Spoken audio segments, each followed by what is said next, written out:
Paz do Senhor a todos, meus queridos. Vamos deixar essa reflexão para esse final de semana. É a história dos 3 conselhos. Começa assim: um rapaz muito cansado, não estava conseguindo trabalho nenhum, resolveu sair e ir trabalhar na terra. E falou dessa forma: eu não vou receber nada do meu patrão. Enquanto que eu estiver trabalhando, eu vou guardar dinheiro. Chegou num determinado sítio, ele resolveu oferecer trabalho. E lá tinha. E muito. E o sítio era muito grande. Rico demais. Quando chegou um determinado momento, já tinha se passado 10 anos e ele não tinha recebido nada daquele valor. Ele resolveu ir embora. E deu saudade da família dele. Deu saudade da esposa, que só era ele e a esposa. E ele falou assim: ó, patrão, você me desculpa, mas eu tô morrendo de saudade da minha esposa, de minha mulher. Quero ir embora. Falou: tá bom. Você quer receber o seu dinheiro todo ou você quer 3 conselhos? Ele falou, ainda o patrão dele ainda falou dessa forma: eu vou te dar um tempo para você pensar. Vou te dar um tempo para você pensar. E ele foi arrumar a mala dele. E nesse momento que ele estava arrumando a mala dele, ele falou assim: meu patrão é muito sábio e ele vai me dar um conselho muito bom. Conselho que vale mais do que dinheiro.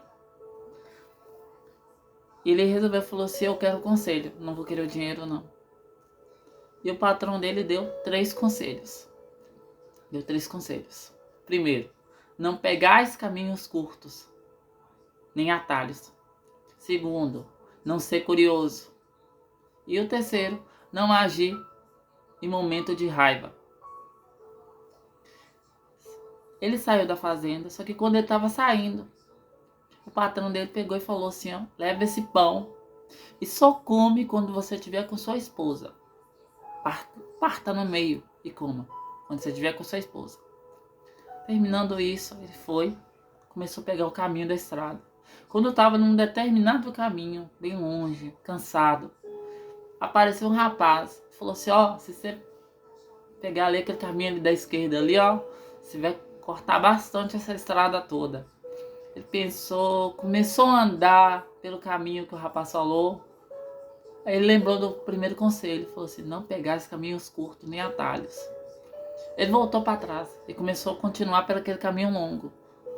Quando ele chegou na pousada, ele ficou sabendo que aquele caminho curto levava para uma emboscada. E o povo que estava ali era roubado, era desaparecido. Na pousada, ele começou a descansar, e começou a escutar gritos e gritos e gritos e gritos e gritos e gritos um atrás do outro. O pessoal falou assim. E ele falou assim, ele chegou na porta, foi para abrir, desvirou a chave, desenroscou a chave. Quando ia abrir, veio o segundo conselho: não seja curioso. Ele voltou a chave de novo, trancou a porta e voltou a dormir. Quando foi no outro dia, a pousada estava devastada.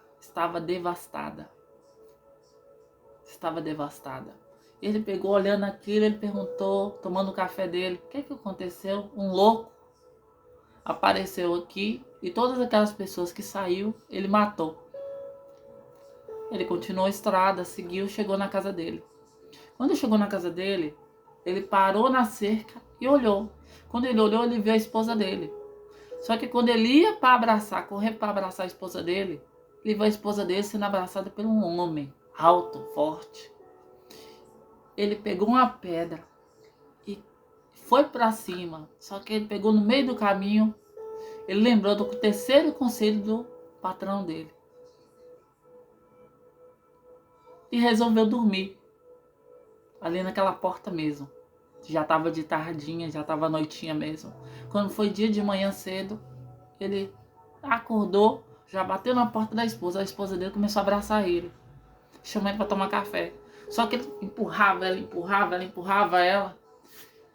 Aí Ah, que você me traiu, eu fiquei esse tempo todo sem chegar perto de ninguém, esses 10 anos todinhos sem chegar perto de ninguém. Você pegou e me traiu, me traiu, me traiu. A esposa dele calada. Ela pegou e falou dessa forma assim: por que você tá falando que eu me te traí? Que eu te vi ontem com um rapaz te abraçando. Ela falou assim: quando você saiu daqui, eu esqueci de falar. Quando você saiu daqui, no outro dia seguinte, eu estava grávida. Aquele é seu filho. Ele olhou, ele ficou sem graça. O filho dele chegou abraçando, chegou cumprimentando. E ele lembrou do pão. Quando ele partiu o pão no meio, estava o salário dele de 10 anos. Então, meus queridos, o que vocês refletem dessa história? Qual a reflexão que vocês tiram dessa história? Que a gente não deve agir por impulso. Já pensou se aquele rapaz tivesse agido por impulso? O que ele tinha feito? Ele tinha matado o próprio filho. Como? O que ele ia ficar depois? Ficar ruim, ficar horrível. E se você tivesse tomado aquele caminho, aquele percurso curto? Então, isso é só um exemplo do que nós não devemos fazer no nosso cotidiano, na nossa vida. E sim, fazer o que o Espírito Santo nos conduz. Se o Espírito Santo está falando, não vá, não vai. O Espírito Santo falou, vá, vai. Fica com Deus, fica na paz e até qualquer momento, até qualquer hora. Um beijo e eu amo vocês. Fica com Deus.